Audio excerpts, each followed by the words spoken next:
look at another market risk. I think the market risk is this. Number one, if anything happens bad to markets worldwide, it'll happen first in the United States. And a pure market risk, I would say, is that interest rates don't go down anymore. They could well go up in the second half of the year. How would that happen? It would happen if Trump's policies don't work. Now, let's take two chapters on that. The first way they wouldn't work is tariffs are expensive.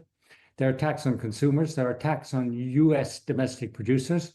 So you could certainly get kind of stagflationary picture in the US where consumer prices are rising and the industries, which have a lot of goods from China going into their inputs, they are not producing or investing as much. And bang, bingo, then the Fed says, I'm going to increase rates. Then Trump, of course, with the little kind of hedge fund yap dogs around him and kind of amateur car producers will immediately attack the Fed.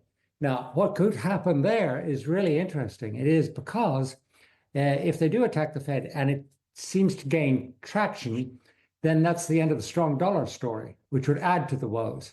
And finally, might I say, I have been meeting a surprisingly large number of people who are turning themselves into bond vigilantes.